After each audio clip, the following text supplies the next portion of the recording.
Muito boa noite, queridos amigos. Estamos aqui de volta em mais um Polêmica Espírita. Esse que é o nosso 39º Polêmica Espírita.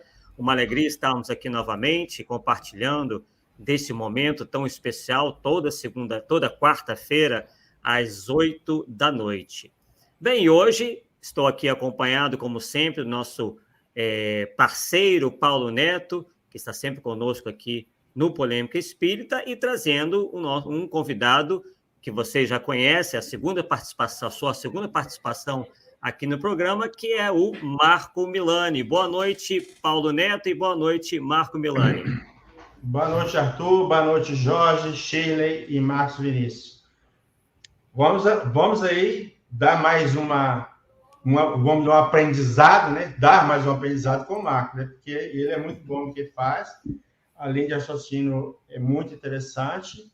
E é um cara que tem conhecimento, e isso é importante, né? E uma coisa que eu acho interessante no Marco, aí, vou jogar uns confetes mineiros aí, é que não tem preocupação de convencer ninguém, igual a gente, igual o estilo da gente. Eu dar a informação, se você quiser aceitar bem, não quiser, amém. É gente assim que a gente gosta. Então tá aí, Marco. Vamos junto. Obrigado, Paulo. Eu que agradeço o convite, sempre gentil de vocês, do Arthur, né? Quero dizer que é uma satisfação participar aqui, até porque aquela participação anterior que nós tivemos, ela teve uma repercussão muito boa, né? Então, eu entendo que essa iniciativa que vocês pilotam, que vocês conduzem, ela tem surtido aí efeito e tem contribuído muito para as reflexões sob diferentes perspectivas, né? Saindo do lugar comum, por isso que o programa chama Polêmica Espírita, mas com respeito. Então, eu acho que essa é a marca que vocês trazem e que eu acho que tem que ser valorizada mesmo. Com certeza, Marco. É realmente uma preocupação nossa, né? Mas, como você bem falou, sem fugir ao assunto, procurando ser assim, os mais direto possíveis, né? Nas colocações. E a gente percebe, né, que os nossos convidados também seguem essa mesma política, essa mesma postura, que nos deixa aí bastante felizes, porque vemos que estamos aí muito bem acompanhados. Bem, Marco, hoje você vai nos trazer um tema que nos parece bastante interessante, né? Intitulado O Paradoxo da Tolerância. Então, é um tema assim que, né, as pessoas ficam assim, mas como assim, né? O que será que ele vai falar? Traz aí um ar de mistério, né? Mas, obviamente, que a gente conta que vai ser certamente bastante interessante. Então, passo aí já a palavra para você e, na medida da necessidade, a gente vai trocando ideias acerca deste assunto. Perfeito. Então, mais uma vez, quero agradecer aqui ao convite e quero também deixar muito à vontade, tanto o Arthur quanto o Paulo, a qualquer momento, sintam-se aí no direito de questionar, de entrar na reflexão, de trazer questões, até porque eu não consigo ver, mas vocês estão acompanhando, os nossos amigos que estão no chat, né, que estão nos acompanhando ao vivo também. Quero deixar meu abraço a todos e também já deixá-los convidados, né, para participar aqui com as nossas reflexões. Eu vou trazer uma estrutura geral dessa temática, e em cima desse tema, depois a gente pode seguir aí com a nossa conversa, tá? Para não ficar uma coisa meio engessada, né? Para ficar um pouco mais dinâmica. Então, no caso, eu vou trazer a origem, né, do paradoxo, porque ele é bastante conhecido, na verdade, dentro das reflexões, não só na parte científica, porque o autor desse paradoxo, que foi o Karl Popper, ele é um filósofo da ciência bastante renomado e com uma influência muito direta, né, no pensamento científico que nós temos, inclusive, hoje, mas ele também era uma pessoa muito preocupada com as questões sociais. Ele era uma pessoa muito engajada com a reflexão, com a proposta de organização da sociedade. E justamente o paradoxo que ele propõe, ele até lança dentro de uma de suas obras, que é uma obra bem interessante, que eu já recomendo a todos aqui, está disponível aí para ser adquirida, tanto em livro físico, né, mas também tem acesso aí pela internet. Ele faz, no seu livro, que foi lançado em 1945, tá? O nome do livro é A Sociedade Aberta e Seus Inimigos. Toda vez que eu vejo esse livro, eu lembro, inclusive, do livro que eu vou comentar aqui, mas que é muito interessante, que foi escrito também pelo Arthur, pelo Lucas Berlanza e pelo Eric Pacheco, que também tem a ver com essa temática, só que voltado aí para o espiritismo, né? Em vez de tratar da sociedade aberta, vai falar do espiritismo, né? Dentro da sua proposta de realidade enquanto filosofia perante seus inimigos e desafios contemporâneos, né? Eu vou comentar sobre isso porque tem muita coisa a ver com o que nós vamos trabalhar hoje. Então, o Popper, ele faz uma reflexão nessa obra da Sociedade Aberta, que ele publicou, dizendo o seguinte: nós enfrentamos, numa sociedade democrática, uma relação paradoxal sobre o tema tolerância. Então, o paradoxo da tolerância é o seguinte: numa sociedade democrática, você tem que ter tolerância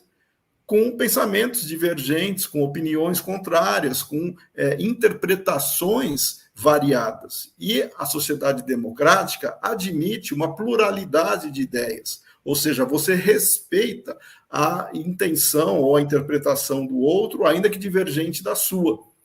Essa questão faz com que nós tenhamos, dentro da ideia de tolerância, o respeito ao direito de expressão do próximo, e ele pode se expressar de uma maneira que ele apresente seus argumentos dentro da linha racional, dentro de uma proposta literalmente argumentativa, ou seja, você pode discordar, nós três aqui, a gente pode discordar de algum assunto, apresentando os argumentos do porquê nós discordamos, e nós respeitarmos as posições, ainda que nós não concordemos uns com os outros. Isso é tolerância, né? Isso são perspectivas, opiniões, visões sobre o mesmo objeto.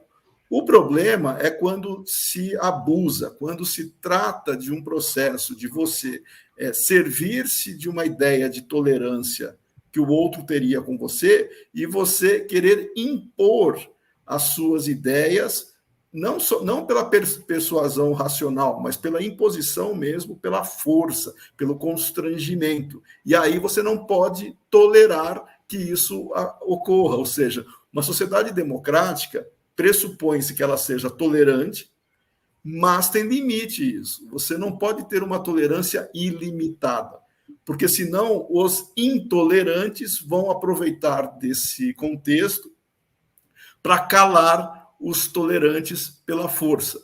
E por que eu também sugeri essa temática para o Arthur, né? E o Paulo sabe também da relevância disso, porque na própria doutrina espírita, Kardec ele se posiciona sobre essa questão do respeito, da tolerância, de uma maneira também bastante firme, e em determinado momento, quando está se discutindo a sociedade, principalmente no processo evolutivo dela, Kardec faz um comentário, junto com os espíritos também, da timidez dos bons perante a ação dos maus. Não em termos de quantidade, mas se os bons quisessem, ou não fossem tão tímidos, ou se movimentassem e mobilizassem com mais presteza, eles se sobressairiam sobre a ação dos chamados maus. Os maus, em menor número, são mais barulhentos, mais espalhafatosos e conseguem imprimir, muitas vezes, a sua vontade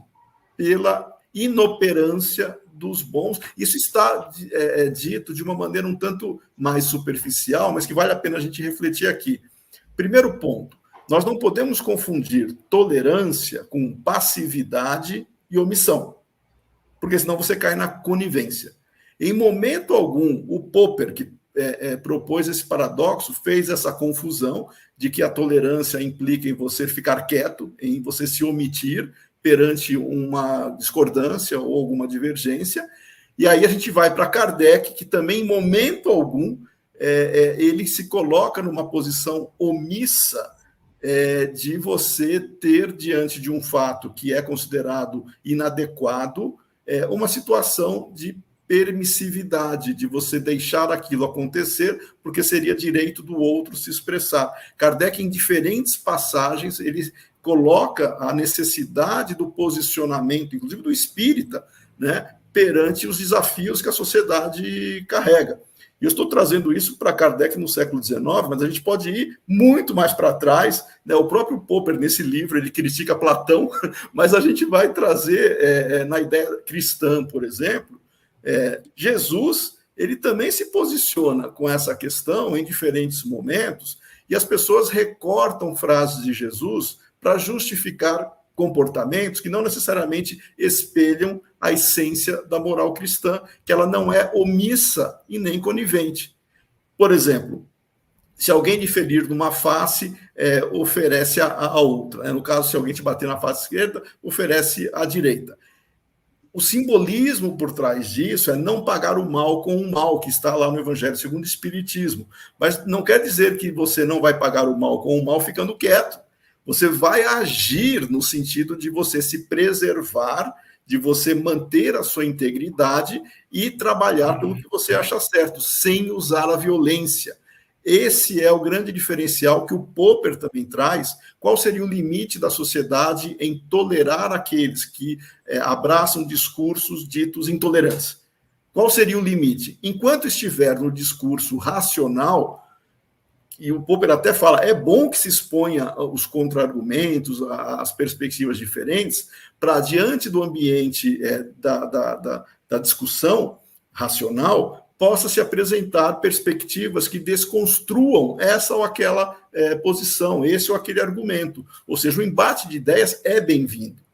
Mas o discurso intolerante, ele tem limites quando você estimula ou prega a violência. E aí, o Popper mesmo diz que não dá para você ser tolerante com a intolerância, mas desde que isso esteja vinculado à violência. E muita gente, hoje em dia, faz também recortes dessa frase do Popper para justificar a própria violência contra aqueles que pensam diferentes.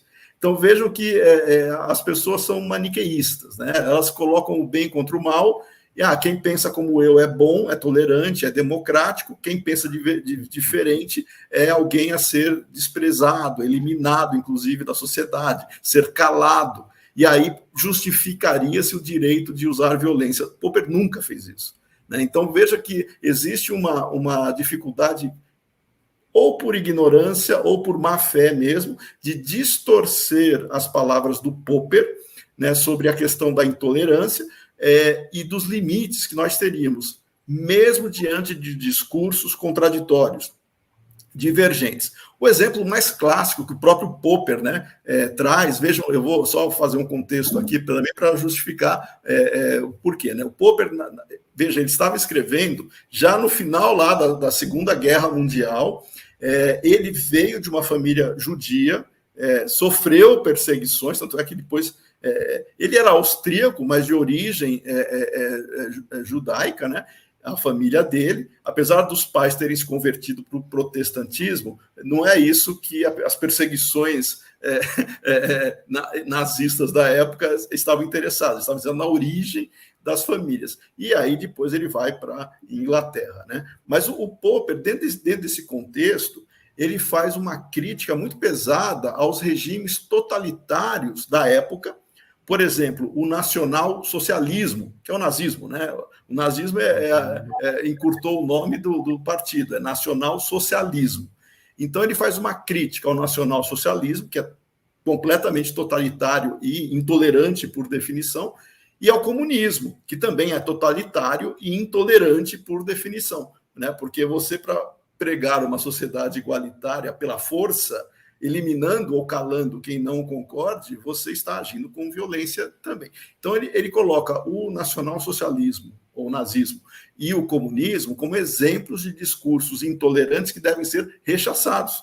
Eles não deveriam ser promovidos ou incentivados. Porque, racionalmente, se você coloca lá os seus pontos, os seus argumentos, mas o outro lado não consegue dialogar, e ele usa, nas palavras que o Popper usa nesse livro, muito interessante, você usa argumentos e o outro lado usa punhos e pistolas. Né? Então, veja que esse desnível faz com que tenha que se colocar fora do ambiente legal o discurso intolerante que estimule a violência. Então, essa é a preocupação que nós deveríamos ter no ambiente dito respeitoso. E o próprio Kardec, aqui eu vou trazer um exemplo, veja que interessante. Kardec, ele zelava pela unidade doutrinária. Ele sempre colocou como proposta, como elemento central do futuro, inclusive, do espiritismo, o respeito, né, mas dentro da sua dinâmica, a manutenção de uma unidade doutrinária, onde a razão prevalecesse e os pontos divergentes fossem suprimidos, né, pelo diálogo, pelo respeito, pela maneira das pessoas, no caso pela maioria, em direcionar interpretações. Na Revista Espírita de junho de 1865, vejam que interessante, o espiritismo sempre foi atacado, desde a sua origem, né, desde quando Kardec publicou o Livro dos Espíritos, ele incomodou muita gente, porque as ideias que já estavam ali, as tradicionais, né, tanto no aspecto religioso, no aspecto filosófico, e inclusive no aspecto científico, porque Kardec traz a credibilidade do método para fazer a sua justificativa, para legitimar o ensino dos espíritos e validar o fenômeno espírita, né? Então ele incomodou praticamente todos os segmentos já da sociedade que estavam estabelecidos. O religioso, com a ideia, trazendo a moral cristã, sendo reinterpretada pelo espiritismo, o filosófico, porque a doutrina espírita nasce como uma filosofia espiritualista com consequências morais e responde às principais questões que também faziam com que outras linhas filosóficas se debruçassem em respostas, que é quem somos, de onde viemos e para onde iremos. O espiritismo responde, e obviamente você apresentar isso para outras linhas filosóficas, claro que eles vão ficar incomodados se eles não participarem aí da reflexão em termos de realidade espiritual. E na parte científica também. Então, vários adversários e detratores, né, naquela época, e permanece até hoje. E aí, em junho de 65, ele escreve um texto bem interessante, que até há pouco tempo eu escrevi um artigo em cima desse mesmo texto. Ele chama de Nova Tática dos Adversários do Espiritismo. Eu publiquei recentemente na revista Dirigente Espírita, da USE, né, na União das Sociedades Espíritas de São Paulo, é a revista que é o órgão oficial, né, de divulgação da USE. Eu publiquei um texto lá, só parafraseando, né, mudando um pouco o título, eu coloquei Velha Tática dos Adversários do Espiritismo, porque eu comento esse texto e falo que hoje em dia continua a mesma coisa em termos de tentar desvirtuar a proposta espírita, e o pior, não é só por gente de fora, por gente que se diz espírita, mas que abraça ideias materialistas. Mas vamos lá.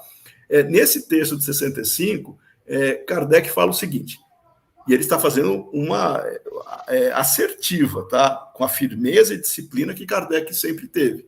Ele diz o seguinte, pois, um dever, ele está usando a palavra dever, não é opção não, é dever de todos os espíritas devotados e sinceros repudiar e desaprovar abertamente, ou seja, não é falar no cantinho do ouvido, é falar abertamente em seu nome, ou seja, em nome do espiritismo, os abusos de todo gênero que pudessem comprometer a doutrina espírita, a integridade, a seriedade da doutrina espírita, a fim de não lhes assumir a responsabilidade. O que ele está falando aqui? Ficar em silêncio, você é conivente com o ataque e assume a responsabilidade. E aí ele continua, pactuar com os abusos seria acumpliciar-se com eles e fornecer armas aos adversários. É o exemplo maior que Kardec fala aqui, do que Popper disse quase um século depois, né, dizendo o seguinte, diante de uma inverdade, diante de uma injustiça, nós, por uma questão de respeito e tolerância, não precisamos ficar quietos, ou não devemos ficar quietos, nós podemos atuar, mas, aí sim, com fraternidade. Esse é o ponto central que faz com que muita gente, ainda imbuída desse espírito rancoroso, né, dessas ideias que vêm de um passado revolucionário, você tem que destruir o inimigo, essa ideia, de novo, maniqueísta do bem contra o mal, de usar força e violência, justificado por ideologias que acreditam que você construir uma sociedade ideal, você tem o direito de calar quem não compactua com isso. Esse tipo de pensamento persevera até hoje. E Kardec já estava dizendo que isso era uma tática dos adversários do espiritismo, para tentar ridicularizá-lo, desacreditá-lo, minar os seus princípios teóricos, inclusive. E aí, vejam que interessante, colocando aqui na nossa conversa, tá?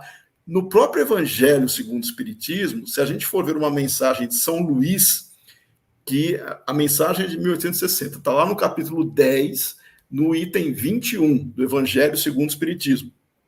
Está dizendo o seguinte: se as imperfeições de uma pessoa só a ela prejudicam, ou seja, só a pessoa que vai se prejudicar diante de algum ato que ela mesma esteja cometendo, nenhuma utilidade haverá em divulgá-las. Aí São Luís fala o seguinte, não é para fazer fofoca da vida alheia, se ela só prejudicar a pessoa, você pode conversar, orientar, mas não fazer um estardalhaço, né, para expor a pessoa. Mas aí ele continua. Se, porém, podem acarretar prejuízo a terceiros, deve-se atender de preferência aos interesses de maior número. E aqui é bem uma visão utilitarista, né? Se vai prejudicar mais pessoas, isso tem que ser colocado à mostra. E aí, São Luís termina dizendo o seguinte: segundo as circunstâncias, desmascarar a hipocrisia e a mentira pode constituir um dever. Vejam de novo a palavra dever. Pois mais vale cair um homem do que virem muitos a ser suas vítimas. E, em tal caso, deve-se pesar a soma das vantagens e dos inconvenientes. Isso aqui que o São Luís fala é igualzinho o Stuart Mill trabalhava, né, numa questão utilitarista. Bom, enfim, mas essa é uma outra proposta de você entender o que é melhor para o conjunto, para o todo. Tá? Então, essa ideia do dever que nós temos está de acordo com a nossa linha hoje de tolerância. Nós devemos respeitar, amar o próximo, entender o seu direito e liberdade de expressão, porque qualquer regime democrático baseia-se na liberdade de expressão. Se você quiser calar o outro, você não é democrático, você não é, de maneira alguma, tolerante, e a lei, efetivamente, é aquela que vai balizar se está ferindo ou não o direito de mais pessoas, ou você pode, inclusive, dentro de um contexto legal, acionar a chamada justiça contra alguma agressão que você acha que esteja sofrendo.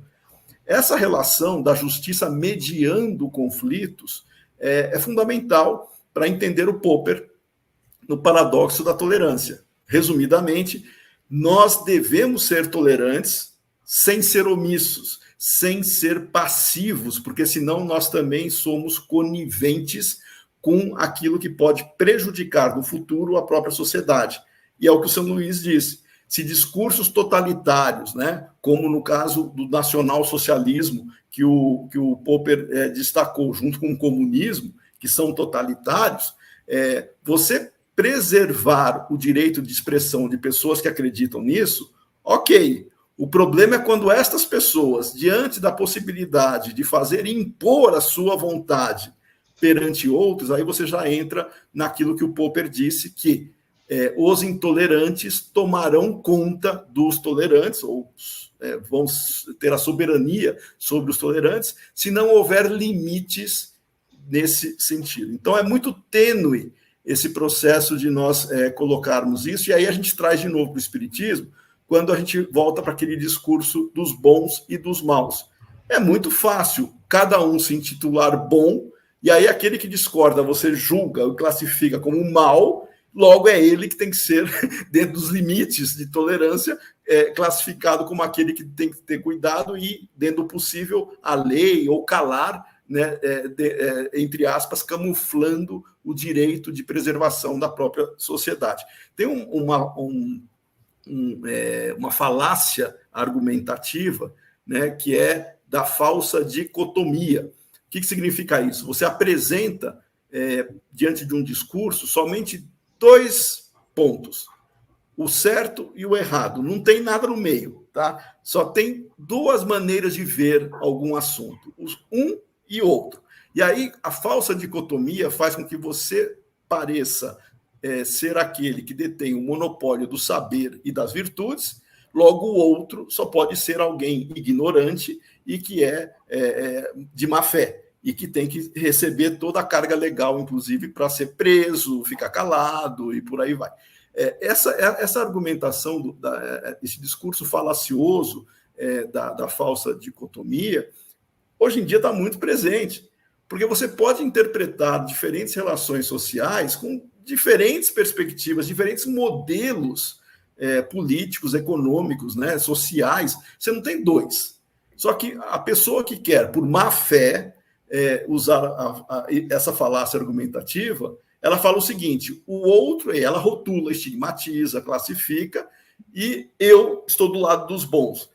Nossa, quantas vezes nós já vimos isso, pessoas postando na internet: eu estou do lado da história, eu estou do lado certo da história. Quem falou isso, que você está do lado certo da história? Você está usando um discurso que alguém colocou na sua cabeça e você acha que é o certo, mas tem diferentes maneiras de ver alguma coisa. Então, a temática era extremamente, eu diria, atual, pertinente para a reflexão, e expõe o discurso totalitário dos pseudo-tolerantes.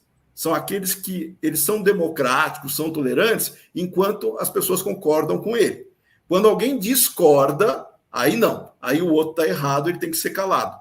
Isso não é tolerância. Popper nunca disse isso. Popper nunca desvalorizou a liberdade de expressão. E eu fecho aqui, só para a gente ter a nossa conversa aqui também, o seguinte: é muito comum nós ouvirmos por aí uma frase que foi atribuída a Voltaire, mas na verdade não é de Voltaire, é de uma biógrafa de Voltaire, que não expresse o pensamento de Voltaire, até expressa, tá? Mas uma biógrafa de Voltaire, que é chamada Evelyn Hall, tá? O nome inteiro dela é Evelyn Beatrice Hall. Ela fez uma biografia de Voltaire.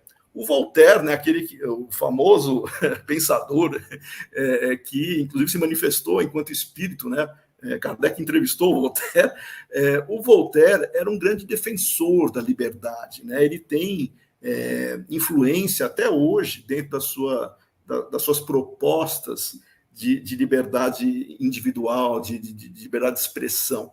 E a Evelyn Hall colocou nessa biografia aquela frase lá: eu posso não concordar com o que você diz, mas defenderei até a morte o seu direito de dizer.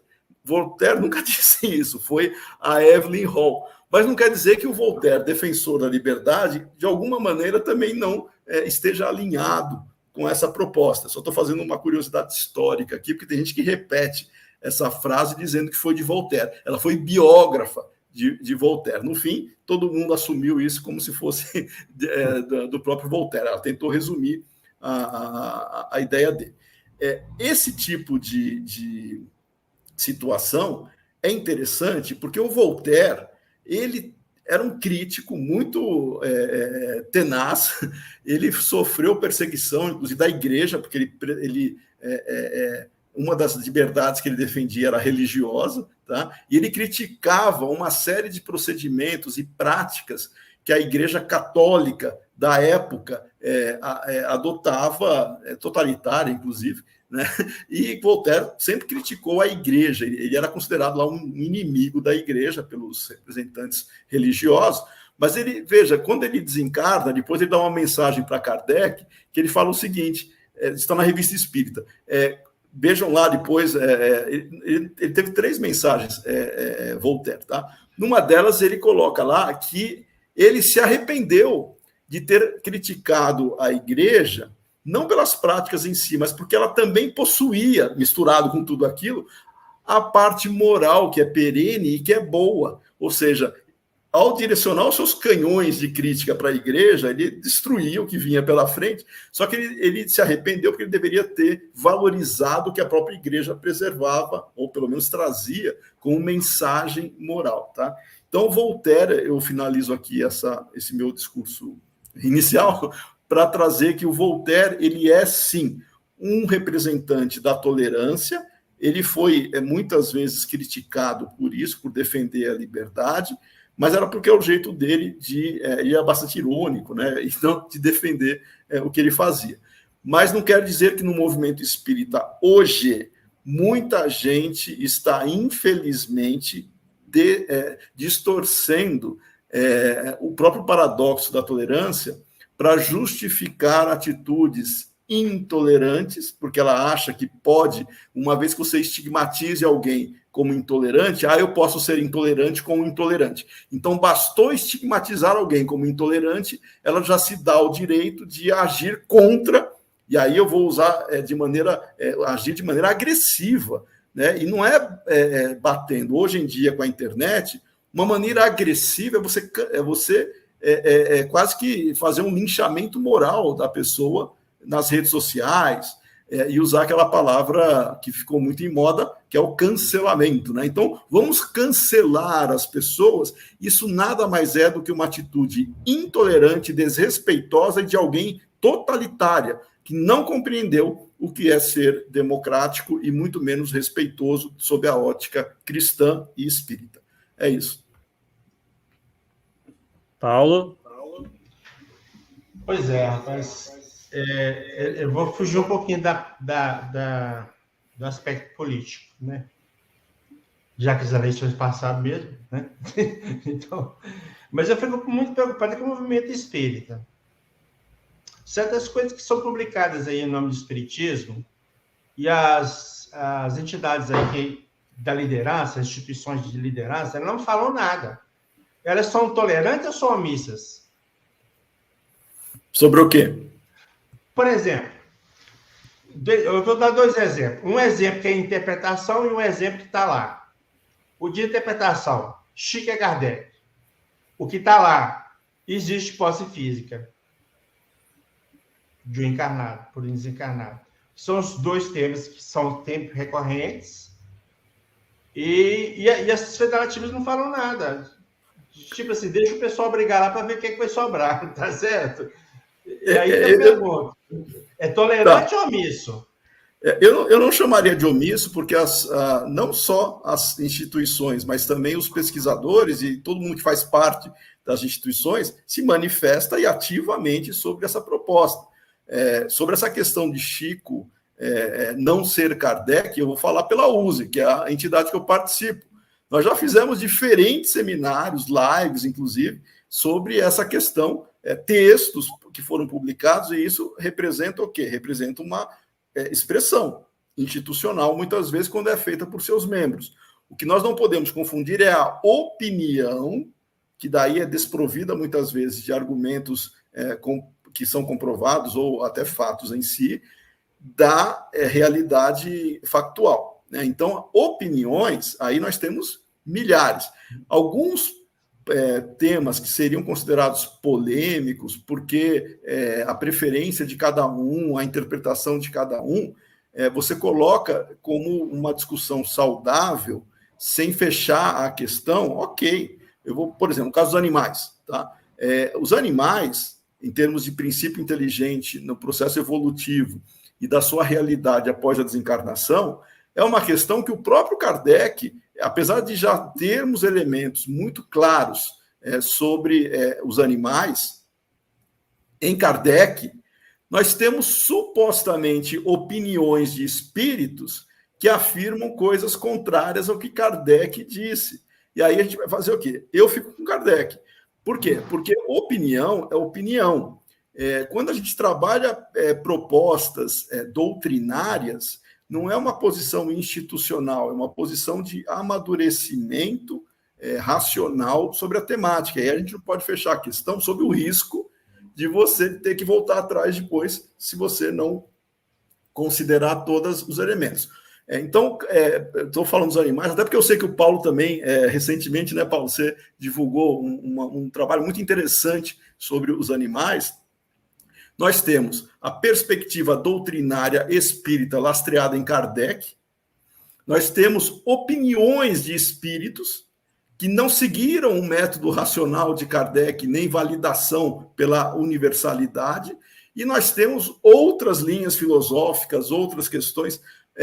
Por exemplo, os animais mesmo, o espiritismo não adota a ideia, né, de metempsicose, que seria você reencarnar em corpos de animais. Isso seria uma regressão, você retroagir em termos evolutivos. O espiritismo, ele fundamenta, nós não aceitamos isso, porque os espíritos validaram, não um espírito, não opinião, mas vários espíritos, né? Nós não regredimos espiritualmente, então nós não aceitamos a metempsicose. Entretanto, ela faz parte da filosofia, inclusive muitas delas orientais, que ainda hoje, né, abraçam o conceito que elas consideram legítimo de metempsicose. Não é porque nós temos opiniões divergentes que nós não respeitamos essa visão de outras linhas, de outras filosofias. Mas não quer dizer que nós concordemos, né? Essa é a ideia da tolerância. No caso de Chico e Kardec, eu tenho amigos meus que, numa perspectiva particular, eu vejo a opinião deles, ele acha que Chico pode ter sido Kardec. Na verdade, alguns até acham que tem certeza. Por outro lado, a maioria de outros meus amigos, inclusive eu não penso assim. Inclusive o Paulo e o Arthur, eu sei que não, porque já foi acho que até tema, né, daqui do Polêmica. E o Paulo apresentou muito bem os argumentos. Eu não encontro nenhum tipo de identidade que se poderia vincular, né, em termos de comportamento e outros aspectos para falar que Chico é Kardec. Não tem evidência para fazer isso. Isso é uma questão metodológica, que é um dos problemas do movimento espírita. Não é do espiritismo, é do movimento espírita, que não se serve de método seguro, racional, para legitimar as informações e fica baseado na crendice, de opinião. O espírito disse isso, então eu acredito. Isso não é a fé raciocinada que Kardec traz. Então o problema não é as instituições se posicionarem. O problema é você ter método para você validar ou não algum argumento. No caso do espiritismo, não precisa validar mais do que já está apresentado alguns aspectos, enquanto outros nós temos que aprofundar, não está fechado. Por isso que o espiritismo é dinâmico. Então, qualquer tema, nós estamos discutindo, e eu diria que não precisa ter uma nota oficial para falar que estamos nos manifestando. As próprias pessoas discutindo já é uma manifestação nesse sentido. O grande ponto de divergência que possa existir em termos de tolerância é a omissão. É a omissão. E aí eu vou resgatar de novo aquele livro que eu comentei do Arthur, do Lucas e do Eric, que eu tive a honra de ser convidado para fazer o prefácio, aonde neste livro os três, com muita sobriedade e ponderação, eles fazem com que argumentos antigos, místicos até do passado, que permanecem até hoje, sejam elencados e falar, isso aqui não tem sentido, porque não tem a fundamentação. O próprio Arthur, ele tem aí vários trabalhos, né, não só nesse livro, em outros também, né, de misticismos que aparecem por aí e permanecem pela crendice igrejeira, né, de adeptos. Mas isso não é do espiritismo, é dessas pessoas, né? E nessa outra obra do espiritismo perante os inimigos, os seus inimigos e desafios contemporâneos, tem um ponto também muito delicado que eu vejo como uma das grandes ameaças em termos de harmonia hoje, que é a infiltração político-ideológica materialista dentro do movimento espírita, que as pessoas querem camuflar e relativizar a moral para abraçar essas ideologias, contrariamente a Kardec. Nesse aspecto, isso é uma agressão, isso é uma violência contra os princípios espíritas, uma vez que eles estão ali já estabelecidos e cabe aos espíritas se posicionarem.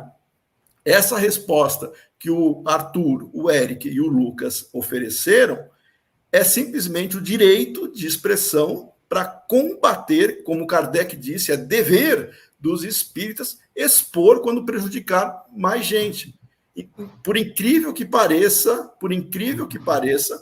tem pessoas que se auto-intitulam espíritas e, contrariamente ao que está nos princípios espíritas de valorização da vida, do nascituro, quando a mãe não correr risco de morrer, as pessoas relativizam essa proposta e, não, eu quero defender a mãe, então não tem problema assassinar o feto. Vejam que isso é uma contradição absurda, é uma infiltração político-ideológica materialista, tá, que despreza, ignora o ser reencarnante, simplesmente para abraçar pautas, agendas políticas mesmo, partidárias existentes. Então, eu estou dando exemplo para falar da questão da intolerância e tolerância.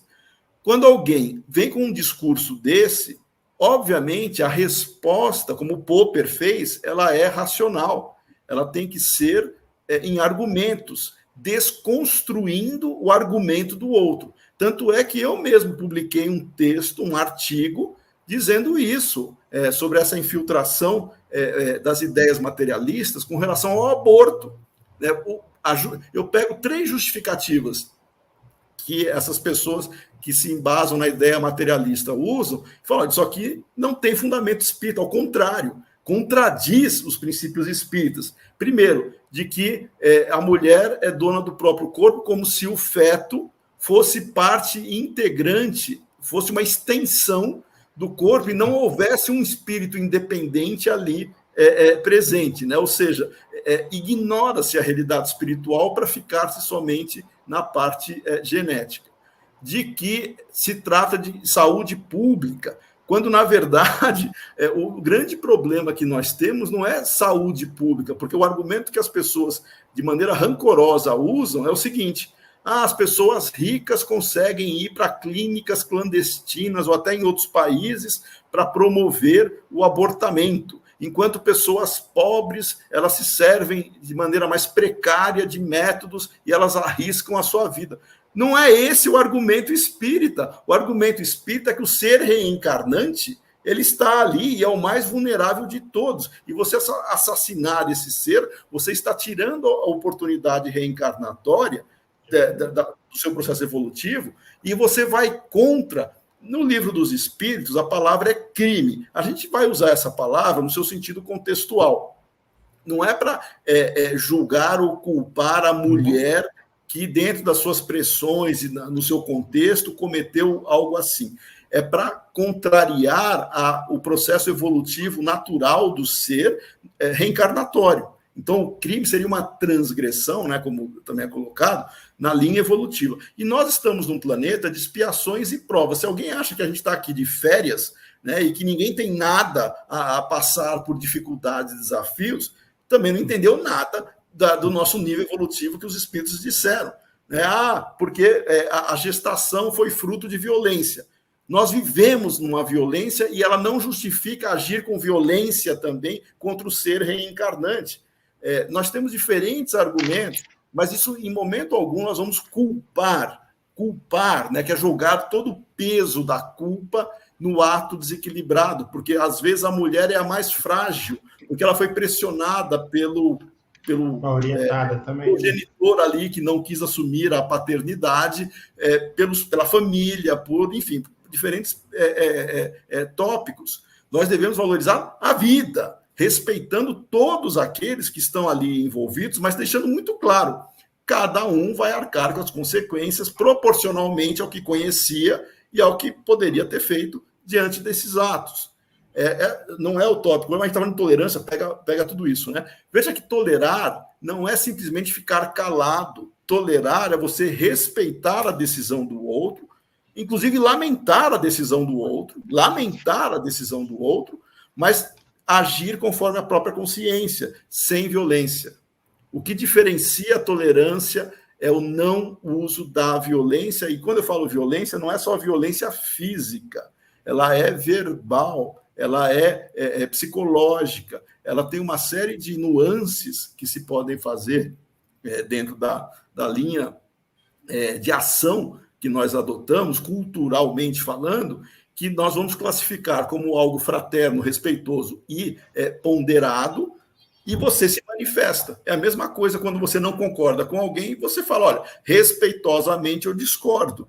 Pronto, você não precisa ofender o outro. Você se coloca sem querer, e aí é outra falácia, que é o ad hominem, né? Não é o outro, é a ideia que nós estamos criticando.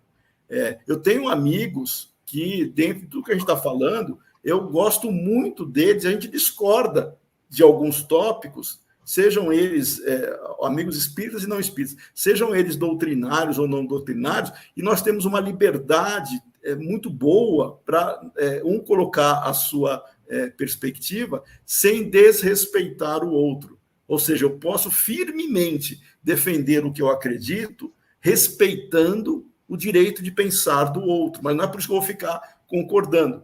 Essa ideia de separar ideias da pessoa também faz parte do princípio de tolerância que o Popper traz na argumentação racional, que não acontece com aquele outro que ele disse que responde com punhos e pistolas. Aí já vai para a emoção contra a pessoa e não contra as ideias. Você falando aí aborto, coincidentemente, o último livro que eu publiquei de forma impressa é Espiritismo e Aborto. Tá? E nós já fizemos até palestra aqui no Polêmica Espírita sobre o tema. Né? A posição do Espiritismo é bem clara, não tem, né? Não tem nem questão de interpretar, entendeu? Porque é tão objetivo que não tem como interpretar. Né? Então, realmente, eu fico pensando assim, como é que a pessoa abraça a causa a favor do aborto e se diz espírito? Para mim, incoerente, viu? Você quer defender o aborto? Beleza, então larga o espiritismo, porque não coaduna de jeito nenhum. Não tem jeito. Né? Não tem jeito. Lá na USE, lá tem biblioteca, o Marco Milano? A sede da USE é bem pequena, né? Porque o público da USE são os dirigentes das casas espíritas, não é o público em geral. Né? A sede da USE, que fica no bairro de Santana, em São Paulo, ela é bem pequenininha, mas como boa parte da literatura do movimento espírita, do mercado editorial espírita, boa parte dos frequentadores vão atrás de romances, né? Mas não quer dizer que a gente não tenha, obviamente, o cuidado e a preocupação de alimentar, dentro do possível, com obras, vamos dizer assim, para estudo, né? Para reflexão. Se vocês quiserem um exemplar, é só passar endereço, tá? Eu quero. Na verdade, será uma satisfação. A gente tem hoje a possibilidade de trazer diferentes reflexões, não só via livro, né, via textos eletrônicos e por aí vai, né?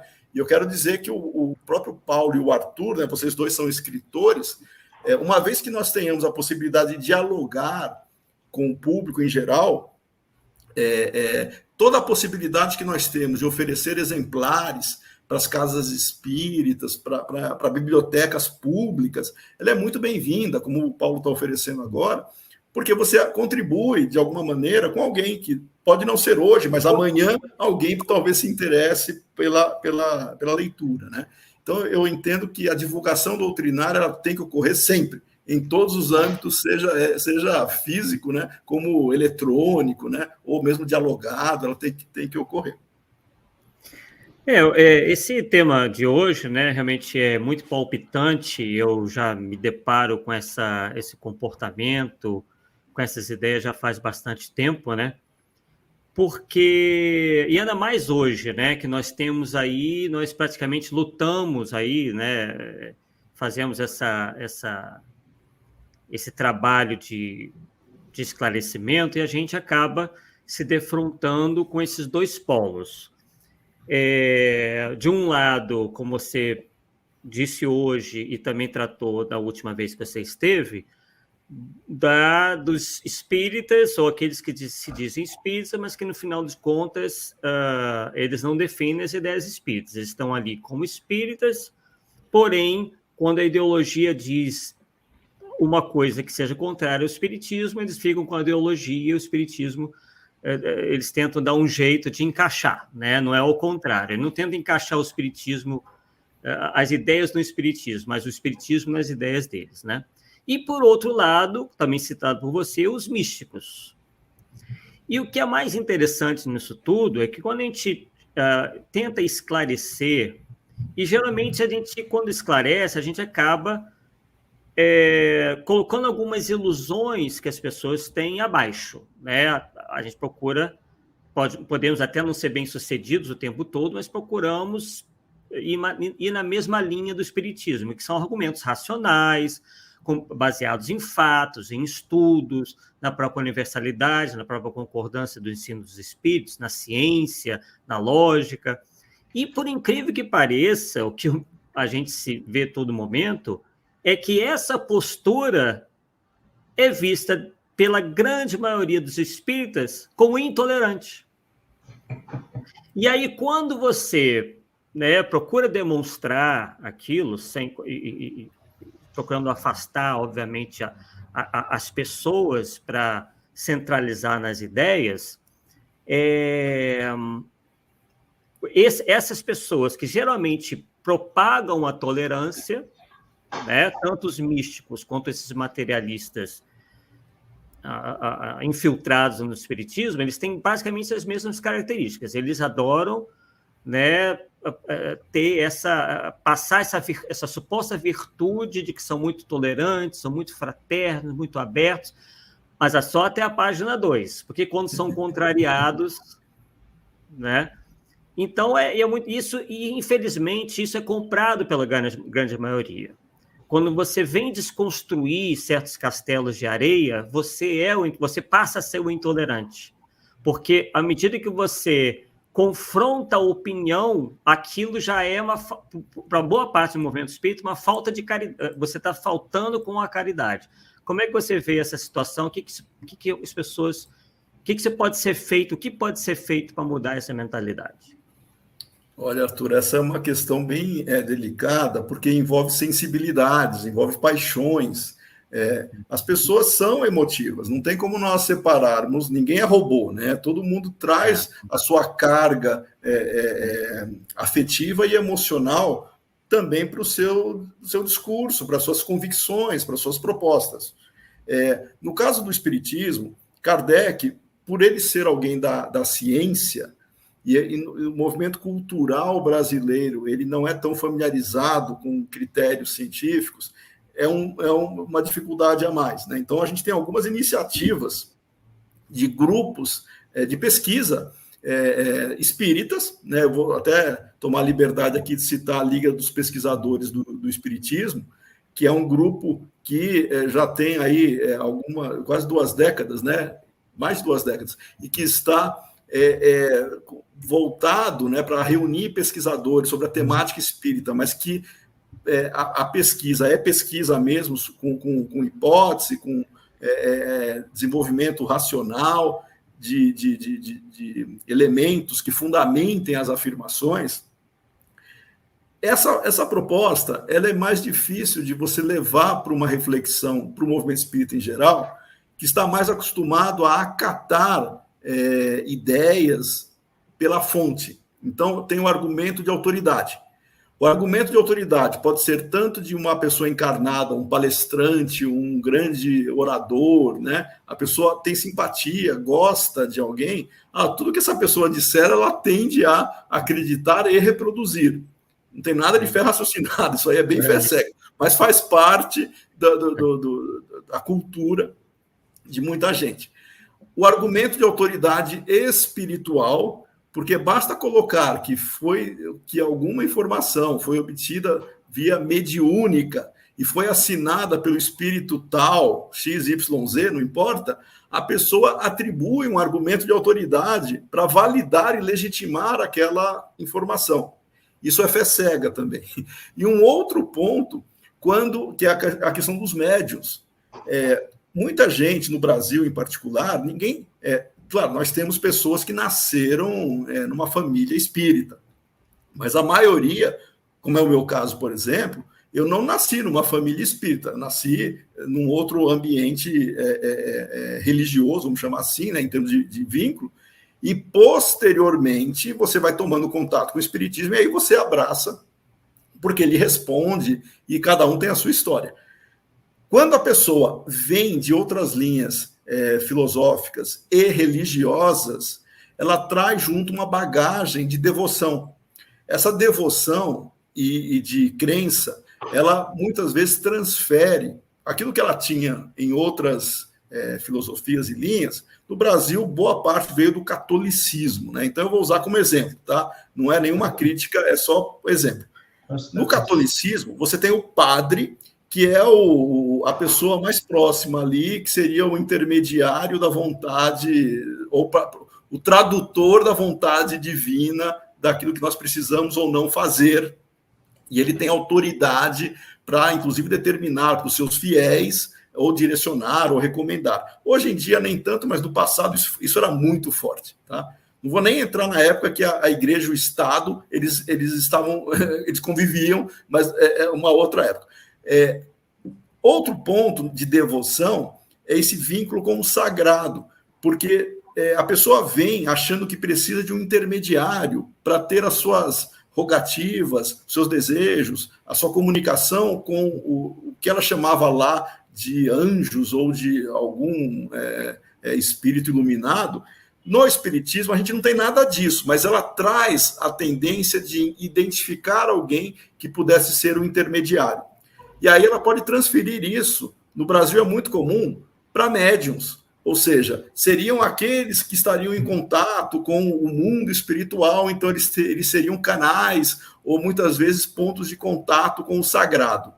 E aí transfere para o médium a responsabilidade e a devoção de orientação, que também é contra a fé raciocinada, porque o Espiritismo, como disse o José Raul Teixeira, eu já comentei isso várias vezes, eu vou reforçar aqui, ele tem uma palestra que ele fez na USE, muito boa, isso já faz um certo tempo, onde ele disse que o Espiritismo não é para quem quer, mas para quem aguenta. O que ele estava dizendo? Não basta a pessoa que eu quero ser espírita. Tem princípios, tem postulados, tem uma série de orientações que você abraça como estrutura teórico-doutrinária, argumentativa. Então, no caso do Espiritismo, a gente não tem intermediários. A pessoa mesma, pelo pensamento e vontade, ela atua para a sua vida, para construir o seu futuro, e recebe o auxílio pelo nível, pela qualidade moral dos seus pensamentos. Então, se nós quisermos nos ligar a espíritos bons, pensamentos bons, vontade boa, intenções boas. Nós não precisamos acender vela, ou rezar alguma coisa, ou pedir para um intermediário fazer isso.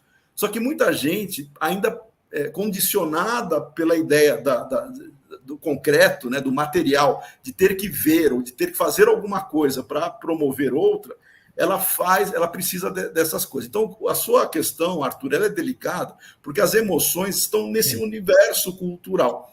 Então, nós temos vários graus de maturidade doutrinária. E, no caso, essas divergências que você comentou é justamente pelos diferentes graus de maturidade doutrinária e capacidade de trazer o método racional e a linha científica para você validar informações. Se você não traz isso, vira, de novo, guerrinha de opinião, personalismo, vaidade. Kardec coloca isso lá na cisão, quando ele vai falar da cisão, né, ameaçando a unidade doutrinária, ele fala que a cisão pode ocorrer por personalismo. A pessoa quer deixar o nome dela na história. Então, ela quer inventar alguma coisa, ou se promover, ter visibilidade. Essa vaidade, que é prejudicial no sentido de você, ao invés de divulgar o que é considerado válido e legítimo, você quer pôr o nome na história, quer ser o diferente, né? Eu não tenho amarras, eu sou independente. Quem falou que você é dependente? Mas você tem que ser coerente. Se você é coerente, você vai ter princípios que estruturam o espiritismo. Se você fere princípios, você está literalmente, e ainda se diz espírita, você está sendo incoerente. É a mesma coisa que a gente falou agora do aborto, mas a gente pode falar de outras coisas, tá? Por exemplo, eu sou espírita, mas eu não acredito em reencarnação. Não dá, não dá, porque é um princípio fundamental para você explicar a justiça divina, processo evolutivo e por aí vai. Esse tipo de argumento contraditório, ele pode estar presente em várias pessoas, porque as pessoas são assim. O problema é você fazer o que o Popper, no no Paradoxo da Tolerância, colocava: apresente-se argumento. Vamos colocar os argumentos. E na hora de apresentar argumento, aí não vai. Quem não tem isso como procedimento, porque o Arthur disse isso, porque o Paulo disse isso. Se eles disseram, é verdade. Ou porque o Marco disse aquilo, então é errado. Veja que a pessoa personaliza como fonte de verdade e não os fatos, né? A pessoa. E é isso também que prejudica e entra a emoção. Várias coisas. O próprio Chico, né, que foi comentado aqui, a gente fez uma live pela USE, que é os problemas do chicomedicismo. O que é o chicomedicismo? Porque em determinada época, ainda continua, mas há alguns anos atrás, algumas pessoas que diziam ter convivido proximamente com o Chico começavam a falar assim: não, porque o Chico disse isso em segredo, e vai acontecer isso e não sei o quê. E isso desperta o misticismo nas pessoas, a crendice, aquela coisa de secreto, de informações privilegiadas. Isso é um absurdo, uma besteira total. E a gente fez uma live justamente fazendo uma crítica, que não importa a pessoa dizer que conviveu com o Chico e revela situações esdrúxulas, como se isso fosse verdade. Olhe com cuidado, olhe questionando a validade disso, né? Só que tem gente que quer usar falaciosamente o argumento de proximidade. Eu era amigo, eu convivi, então ele me disse em segredo, eu sou o porta-voz dessa revelação. E ele quer ter visibilidade ou quer ter algum tipo de destaque. Isso tem uma série de conotações, inclusive mediúnicas, porque a pessoa pode estar fascinada dentro dessa ideia. Mas, de qualquer forma, a tolerância, a gente ouve, respeita e apresenta argumentos. Mas não quer dizer que a gente vá concordar. Isso não é desrespeito, como você mesmo coloca, a pessoa fica melindrada. Você mesmo, quando vai criticar pessoas que leem lá um livro que fala sobre Atlântida, né, que foi o seu livro, tem livros famosos espíritas que, escritos por autor, ou encarnado ou desencarnado, mas é opinião dessa pessoa, que ela fala, por exemplo, que viveu ou que existiu lugares imaginários que não existem evidências disso hoje, né? No caso de Atlântida. Você vê aquilo, entende como uma figura de linguagem, mas se você leva a sério e sai por aí dizendo que existiu Atlântida sem nenhuma evidência, você comete um problema seríssimo de arranhar a própria credibilidade sua, né? Quando você afirma alguma coisa sem ter as evidências. Então, a sua obra, o seu livro, Arthur, sobre o mito, né, de Atlântida, na perspectiva científica, inclusive, você respeitosamente fala: olha, tem isso daqui, não tem evidência disso, né? O que se sabe é isso, e você apresenta os fatos, sem querer impor.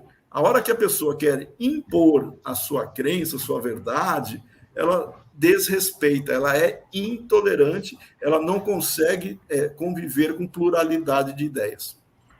O ponto, eu acho que mais forte do Polemic Speak em relação ao meu trabalho especificamente e o trabalho do Arthur, é óbvio que nós não deixamos de ter a nossa opinião pessoal, porque não tem como, você pesquisa, você acaba criando uma opinião, mas a nossa opinião vai estar com base em alguma coisa. Eu não vou falar que porque eu acho. Eu não vou falar para você que eu acho. Não, eu vou te mostrar. No livro tal tem, no outro livro tal. Eu solto uma lista de livros que tem lá, entendeu? Agora, sem aquela obrigação também. Você tem que aceitar porque o Paulo falou, porque Não, cada um vai no seu caminho, né? Vai no seu caminho. O nosso papel, o meu, que eu acho, é o seguinte, é fazer a pesquisa, que você sabe que pesquisar não é fácil, gasta um tempo e trabalho muito grande, e oferecer para o público. Aí cabe o público ler, falar assim: o Paulo está certo, o Paulo está errado, o argumento aqui não bateu, e pronto. E tirar dali a sua opinião, né? Agora, eu sempre deixo bem claro, e eu acho que o Arthur também da mesma forma, se alguma coisa que a gente falar não está batendo com alguma fonte que o cara conhece e nós não conhecemos, então, por favor, que nos informa. Eu não estou aqui para... Entendeu? Não somos donos da verdade, nem queremos nos comportar como tal. Se nós analisarmos a fonte que o cara passou, que a pessoa passou, chegamos à conclusão que ele está certo, por que eu vou ficar dando murro em ponto de faca? Eu vou mudar de opinião, cara. Numa boa. E eu tenho mais que Exato. agradecer as pessoas. É ter humildade, né, Paulo? Claro, Quando a gente claro. tem humildade, a gente muda. Kardec mudou de opinião.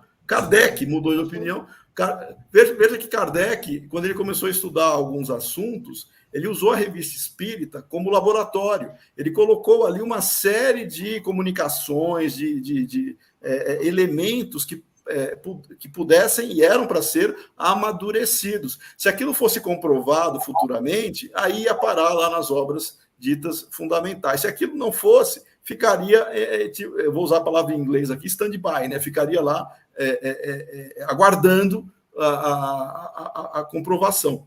A Ana coloca aqui uma questão, né, Arthur? Isso. Tem a ver com o que você está acabando de falar. Isso, ela está colocando aqui em alguns artigos. O próprio Kardec colocava opinião e ele admitia. Ele falou: olha, isso daqui eu tinha uma visão. E ele faz isso em algumas situações interessantes, né? Como a Ana está colocando aqui. Depois eu já vou começar como é que a gente acata essa questão e trabalha a opinião e pontos fundamentais da doutrina. Primeira coisa, o que está nas obras ditas fundamentais, né? Eu vou falar das 5 obras, que é desde o Livro dos Espíritos, que Kardec foi atualizando, foi fazendo um processo de também construção e esclarecimento, da primeira para a segunda edição. E vai até a Gênese. Quando Kardec trata as 5 obras, né, ele trabalha numa questão de maturação das ideias que são ali tratadas. Não é a ideia de Kardec. E quando ele, no caso da Gênese, nas vezes em que ele admite a hipótese de, né, mas que precisa ser validada, ou seja, isso não está fechado, e ele mesmo coloca hipóteses, essa ideia é o grande ponto que nós deveríamos tratar quando nós não temos uma validação por fatos, por evidências. Hipóteses. Então, respondendo a Ana aqui, como é que nós trabalhamos opiniões como hipóteses? Não tem problema nenhum a pessoa ter hipótese. Tem gente que tem hipótese. Por exemplo, essa questão que a gente falou aqui, pegando exemplo fácil, tá? Do Chico ter sido ou não a reencarnação de Kardec. É uma hipótese. Aí vai se colocar os argumentos para validar ou rejeitar a hipótese. Foi o que o Paulo fez e o Arthur discutiram aqui em algumas lives. Veja, esse é o processo de você coloca a hipótese, que é a opinião, é uma conjectura, né? É uma verdade temporária, vamos chamar assim, tá? Você coloca lá a hipótese e vai testar a hipótese, vai validar os fatos para ver se aquilo tem ou não sentido. Isso tem que ser feito. Pois não, tem pesquisa boa para fazer aí, Milano. Você pegar a revista Espírita e saber o que foi dela que foi parar nas obras básicas. Porque tem muita coisa. Tem muito. Inclusive, muita quando a gente estava fazendo. A gente teve um grupo de pesquisa, o Paulo, você vai gostar dessa, o Arthur também. A gente fez um grupo de pesquisa, grupo de estudos, na verdade, pela USE, que a gente estudou as edições da Gênese e as edições do Céu e Inferno, tá? Da original até a última. E nessas análises, é muito interessante que alguns colegas, né, eles também identificaram a origem, para você ir parar lá nas obras ditas fundamentais, geralmente elas eram discutidas lá na Revista Espírita antes. Mas não quer dizer que na Revista Espírita é simplesmente transcrita. Kardec mesmo modificava. Kardec modificava. Até mensagem então, do Espírito. Exatamente. Então, esse processo de amadurecimento é isso. Você coloca para validação. Se aparecer algo contrário, você abandona o antigo e fica com um novo. Inclusive, assim, humildemente. De cabeça eu não vou lembrar, não, mas a coisa recente que eu descobri, tem numa revista Espírita, ele vai falar assim, ó, quando eu tratei desse assunto na Gênese, eu fui muito resumido, agora eu vou estender mais um pouquinho. Então, você vê que até isso tem lá, cara. Coisa que desenvolve mais do que numa obra básica, porque não tinha espaço. O caso clássico, né, que é o da possessão, no livro dos Espíritos, ele apresenta a possessão como um caso de subjugação. Ele não admitia a possibilidade de uma substituição parcial do espírito. E aí, fatos aconteceram, está lá na Revista Espírita, tem 2 casos, os processos de Morzani e a senhorita Júlia, aonde Kardec diz o seguinte: agora nos é demonstrada a possibilidade desse fenômeno. Portanto, Kardec ele escreve isso.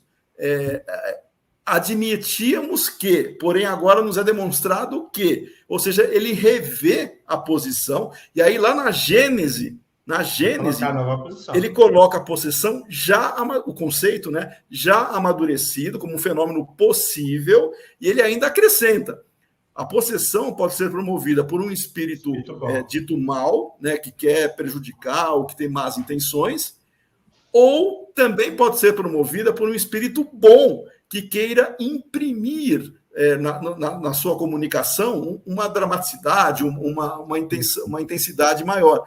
Mas são coisas diferentes em termos de reação, porque o médium, no caso, né, que está intermediando, ele não vai sentir desconforto quando é um espírito bom, ou seja, é um fenômeno de possessão promovido por um espírito bom, mas não quer dizer que quando é pelo espírito ainda vingativo ou desequilibrado, claro que você vai ter repercussões negativas nessa relação. Então, a natureza, né, evolutiva, moral dos espíritos comunicantes, claro que vai influenciar diretamente na promoção do fenômeno e o porquê, né? Mas veja que Kardec reviu.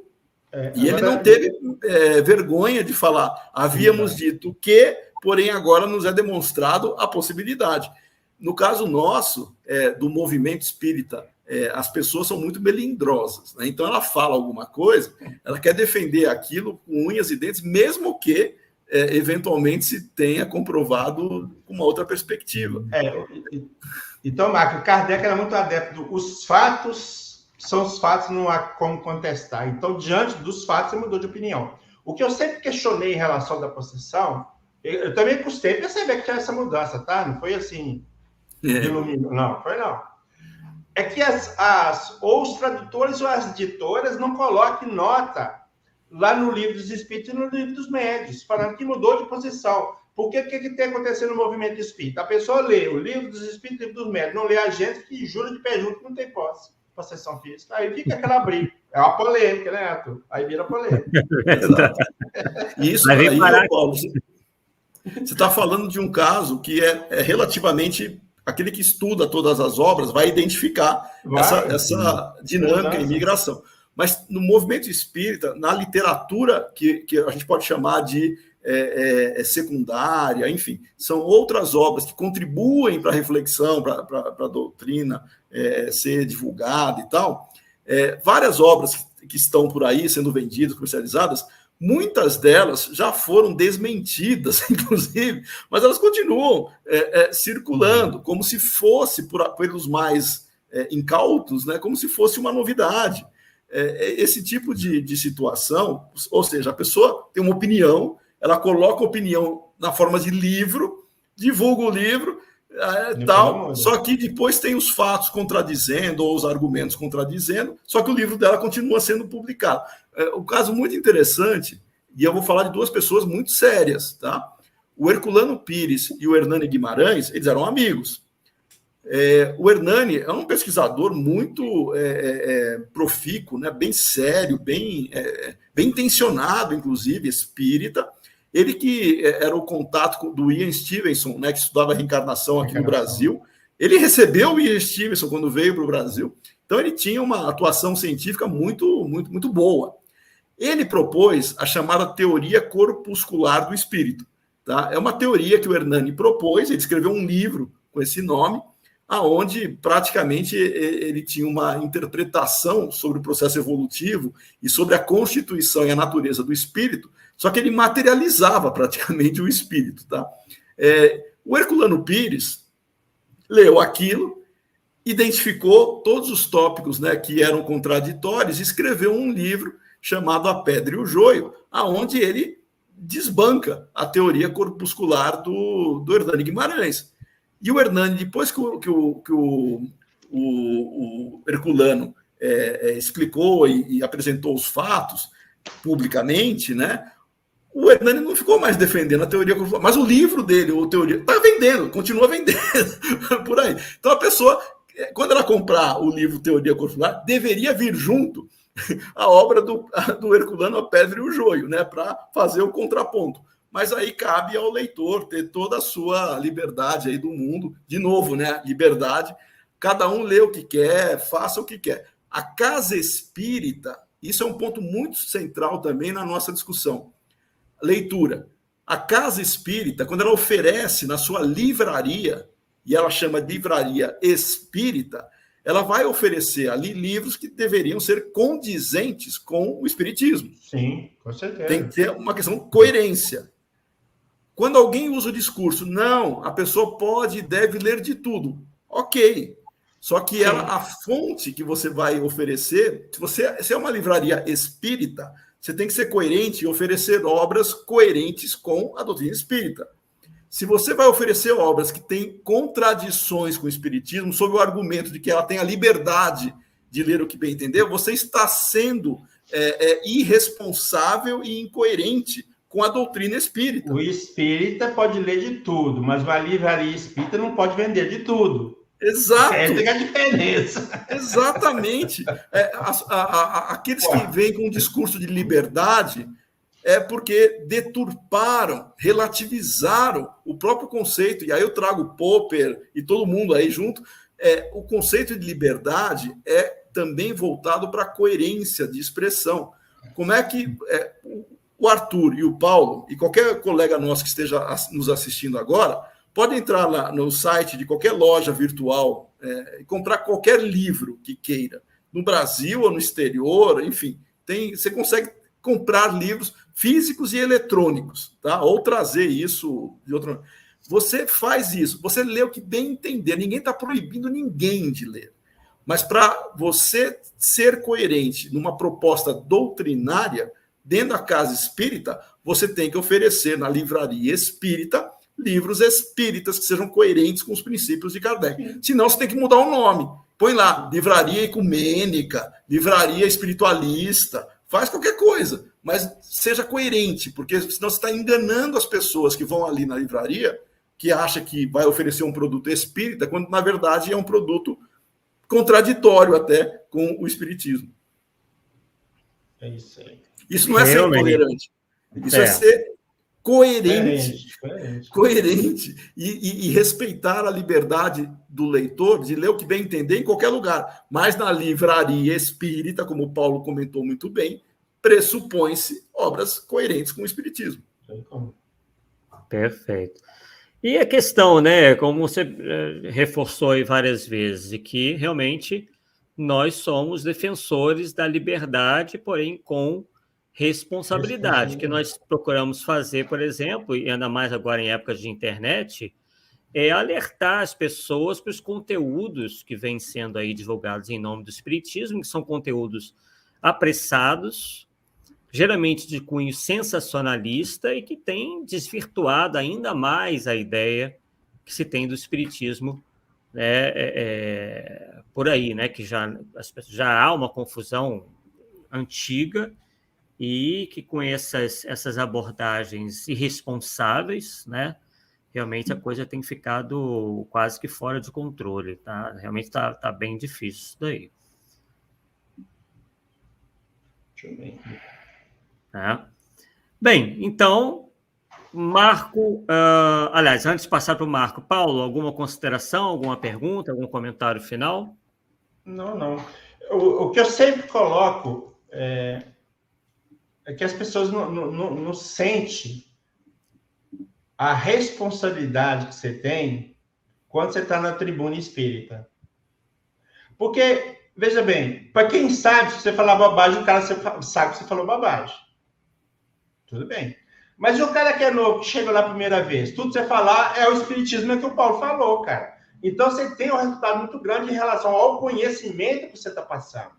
Sim. E a gente não vê muitas vezes as pessoas tendo uma base, um fundamento, entrar de pesquisa do tema, do assunto. Poxa, eu estava escutando um estudo sobre Jesus. Esses dias para trás aí. Não era nem eu, não. Minha esposa está escutando. Eu peguei lá. E aí, a pessoa estava falando o seguinte, que tem 48 profecias no Antigo Testamento a respeito de Jesus. Isso, meu Deus, eu vou sofrer um trem. Por quê? Porque eu já fiz um estudo, uma pesquisa sobre isso. Inclusive, depois disso, eu comecei até a mexer nela para fazer uma revisão. Você pode calcular por alto, lá tem umas 45 passagens que dizem que é profecias, ok? Só que quando você vai no texto do Antigo Testamento para ver a profecia que está citada no primeiro, né, no Novo, não tem nada a ver com profecia, cara. Tudo é coisa local daquele povo, por mais se for profecia para eles, uns andinhos na pena, tem nada a ver com Jesus. Então, como que o Espírito dá uma aparência desse tipo, cara? Pelo amor de Deus. Não dá. Esse é apenas um exemplo de centenas. É um exemplo, cara. Há pouco tempo eu comentei com... E dentro dessas... permite aí, Arthur? Dentro dessas profecias, tem uma a respeito de Judas, que um amigo ia trair. Só que se você vai lá e vê a ideia de Judas, o texto que fala da ideia de Judas, você não está batendo. Primeiro, o Judas se enforcou ou pulou do precipício? Ele pediu ao sacerdote 30 moedas, ou o sacerdote chegar lá e oferecer para ele as 30 moedas? E quando você vai analisar a profecia que um amigo ia trair Jesus, você cai lá numa citação do rei Davi, que um conselheiro dele chamado Aquitofel, que o traiu, e quando foi descoberto, ele foi se enforcou. Bateu? Aí eu falando com o cara, aí você fala, não, mas Humberto de Campos falou. Não dá, né, meu amigo? É a questão que você falou. O cara acredita mais nos espíritos do que nos fatos. Nos fatos. Os fatos estão lá, não tem como discutir. Se você pegar, eu vou dar um conselho para vocês. Vocês vão pegar o Mateus, o capítulo 28. Vocês vão ler o versículo 1 a 3, vão pular e vamos para, acho que se não me falha a memória, a partir do 15. Vamos pular de 10 a um certo ponto, pular para o 15. E aí, o que você vai ver? Você vai ver que o texto tem uma sequência normal, como se não tivesse tirado nada. Tá? Aí, quando você lê o texto normal, fala assim, aí que Jesus foi preso, foi levado a Pilatos. E aí vem o texto, a sequência. E Judas viu que Jesus tinha sido condenado, foi e enforcou. Ué, mas Jesus não tinha sido nem condenado ainda, foi só apresentado a Pilatos, cara. A condenação está lá embaixo. Tá certo? Nos versículos lá na frente. O que eles fizeram? É uma inserção no texto original de Mateus e colocaram no lugar errado. Sinto muito. Agora, passa isso para o cara. Não, mas porque Humberto de Campos encontrou com Judas, falou com Judas. Eu vou aceitar a palavra de Humberto de Campos, do Paulo não vai nada. Sinto muito. É esse que é o problema. É bem isso mesmo. Tem que estudar, meu. Tem que estudar. Bem, o Marco nos passou aqui, né, Marco? Pode até falar, se você quiser, falar um pouco sobre seu artigo no seu site, né, Educador Espírita. Isso. Esse texto que o Arthur gentilmente está disponibilizando aí, esse texto, ele explica um fenômeno comportamental bem interessante. Ele é interessante, mas não quer dizer que ele não seja preocupante, que esse efeito chamado Dunning-Kruger. Que é o Dunning-Kruger? Na verdade, é uma relação, tá? É uma relação comportamental que dois psicólogos eles formularam com o nome deles, né? É o David Dunning e o Justin Kruger, que eles estudaram as pessoas, o comportamento das pessoas e o que elas achavam conhecer sobre determinado assunto. E eles chegaram à conclusão, pelo que elas apresentavam, que quanto menos uma pessoa conhece sobre algum assunto, mais ela acha que sabe sobre esse assunto. E quanto mais a pessoa conhece, mais ela sabe os limites que ela tem e ela não se considera dominar tanto, porque ela sabe que tem outras coisas que ainda possam vir. Então, esse efeito, o Dunning-Kruger, ele é muito comum no espiritismo, porque a pessoa com pouca bagagem de leitura, né, poucas horas dedicadas ao estudo, o pouco que ela lê, ela acha que é suficiente para ela ter um domínio sobre aquele assunto ou até sobre o próprio conceito espírita, sobre o próprio espiritismo. Né? Isso é um comportamento humano. Não são pessoas com determinado perfil. Isso daí é um grupo muito grande que pode acontecer. Então, quanto menos a gente sabe, a gente não conhece a dimensão desse objeto, a gente se sente muito confortável em supor domínio sobre esse assunto.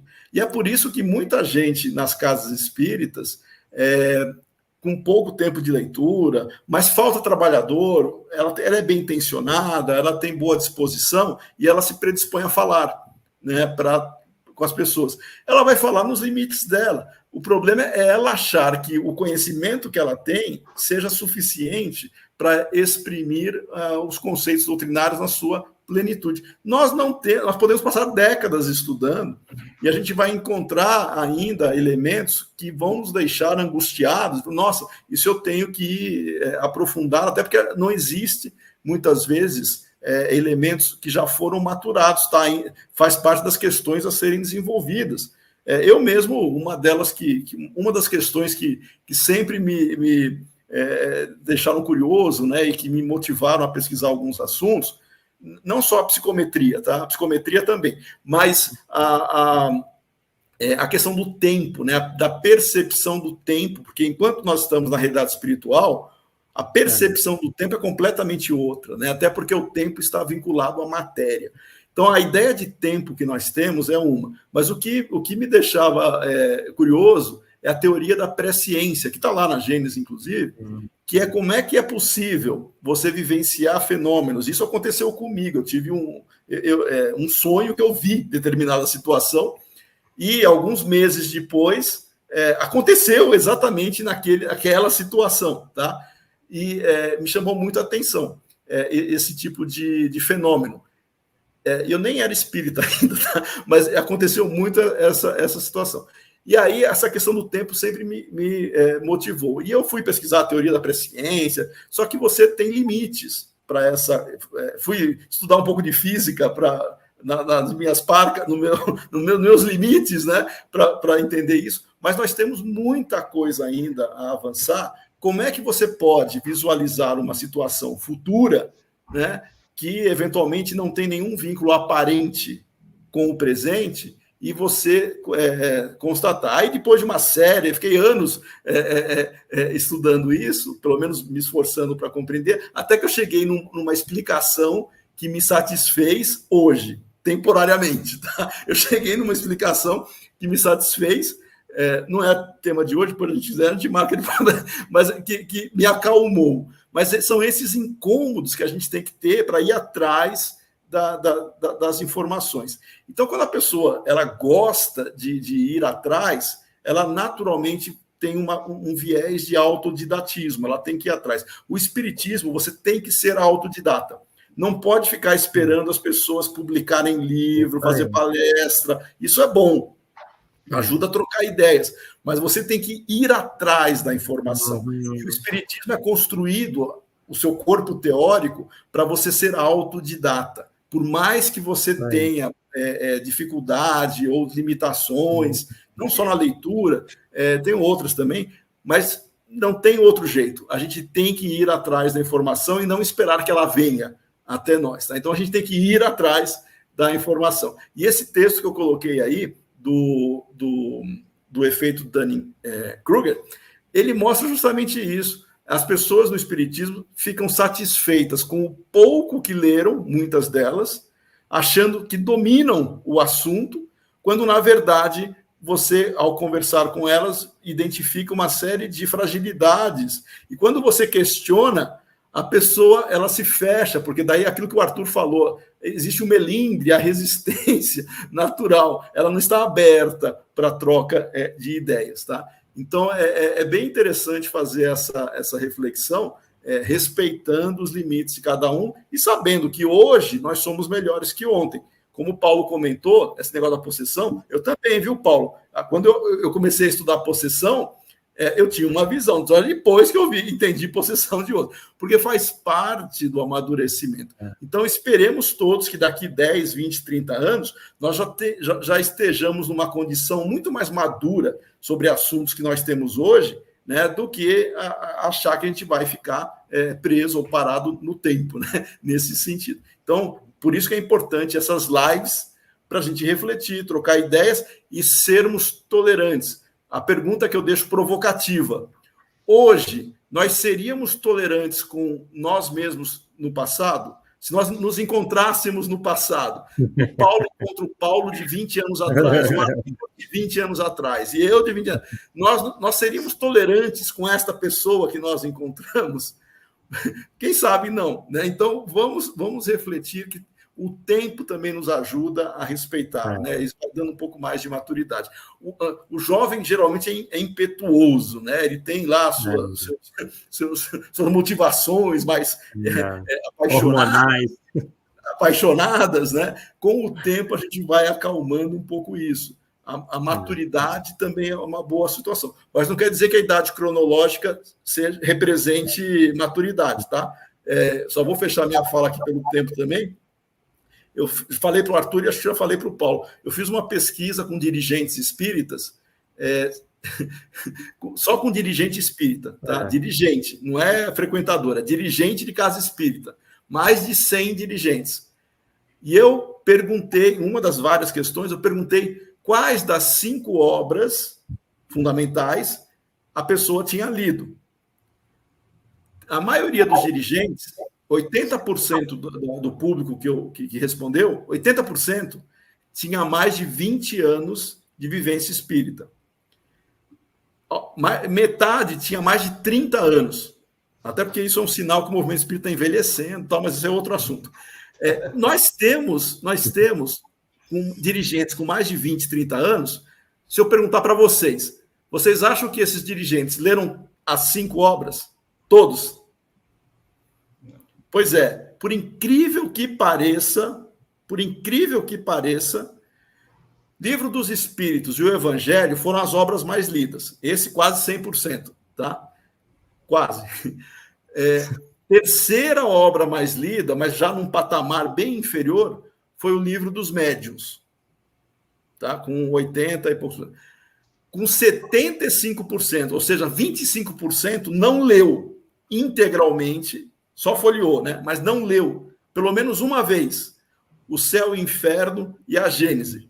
Isso dirigentes com mais de 20 anos de doutrina espírita.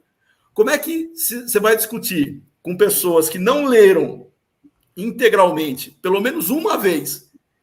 Veja, ler uma vez não quer dizer que você entendeu tudo, você tem que ler várias vezes, mas pelo menos uma vez.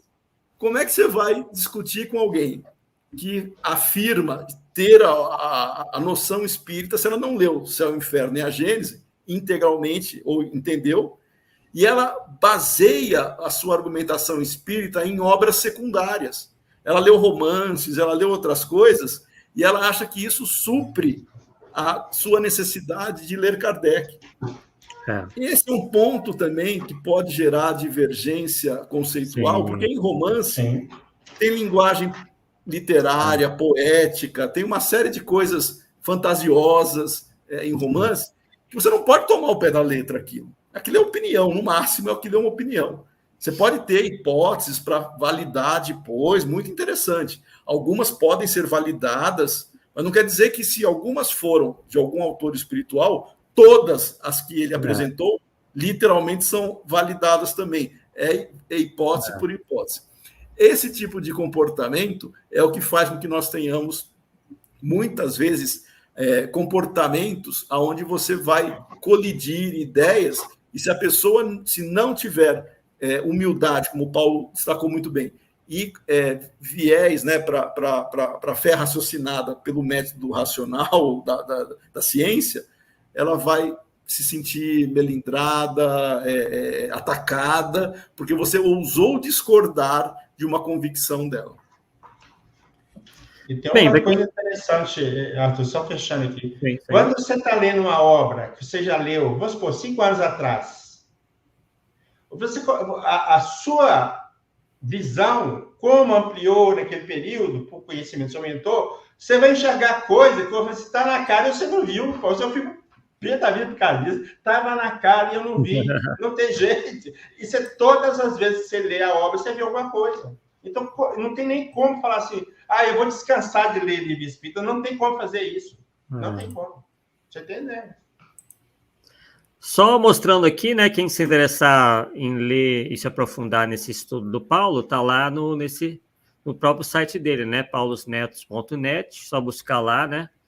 A traição de Judas, uma história mal contada. Isso aí. Né? Os argumentos estão lá.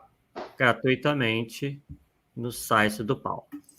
Bem, pessoal, nós sabemos aí que esse assunto realmente rende muito, né, porque tem milhões de exemplos, perspectivas diferentes, né? Mas acredito que, né, realmente a mensagem foi muito bem trabalhada aí e cabe a, né, cada um de nós assimilar isso daí, né, da melhor maneira possível e procurar aplicarmos isso na nossa vivência espírita e nossa vivência de vida também, né? Transportar isso das duas maneiras, tanto para o movimento espírita quanto para a nossa vida. Bem, então passar para o Marco, que vai fazer trazer para a gente as suas últimas considerações, para a gente, então, ir para o nosso encerramento. Bom, quero mais uma vez agradecer, né, o convite do Arthur, do Paulo, né, do público, né, que nos acompanhou aqui. Meu abraço fraterno aí para todos. Esse tema, ele também não se esgota, claro, a gente só traz aí reflexões, mas para as pessoas ficarem mais curiosas, né? Esse livro que eu comentei do Popper, A Sociedade Aberta e Seus Inimigos, ele não fala só sobre este paradoxo. Na verdade, nesse livro ele fala de 3 paradoxos. Do paradoxo da tolerância, ele fala do paradoxo da liberdade e do paradoxo da democracia. Então fica só como sugestão conhecer um pouco mais o trabalho do Popper, né? O Karl Popper. Se escreve P-O-P-P-E-R, né? Popper. Alguns falam Popper, né? Mas é Popper. A ideia é fazer com que nós tenhamos reflexões sobre questões morais, né? Sobre questões que eventualmente se refletem no próprio movimento espírita, quando a pessoa se autodenomina tolerante, no caso, e o comportamento dela é o contrário do que seria esperado sob uma ótica cristã. Então, eu reforço, eu finalizo aqui agradecendo mais uma vez e quero deixar a todos o meu abraço, lembrando que nós não podemos parar de estudar. Uma vez que nós tenhamos oportunidade, vamos aproveitar, não vamos desperdiçar esse momento, até porque a gente tem a obrigação, né, o dever, como dizia Kardec, o dever de nos tornarmos melhores para conseguir ajudar melhor e aí sim praticar a verdadeira caridade. Muita paz para vocês. Maravilha, agradecendo também ao Paulo, né, pela sempre parceria aqui, e principalmente ao Marco, né, que na noite de hoje nos brindou com todas essas reflexões. Ele, né, Paulo, que está, assim, sempre com um convite aberto, né, para participar aqui do nosso Polêmica Espírita, não é mesmo? Com certeza. Isso só aí. Arrumar um dia, você pode vir. Se você só quer falar, não arrumar. É isso aí. Bem, pessoal, então agradecendo a todos, né, que aqui estiveram conosco, aqueles que estiveram ao vivo e também aqueles que assistirão, né, no outro momento, uma vez que às vezes o horário pode não ser o ideal, né, para eles assistirem ao vivo. E, né, convidamos vocês, na próxima quarta-feira estaremos aqui de volta às 20h, pontualmente, para mais um Polêmica Espírita. Até lá, pessoal. Tchau, tchau.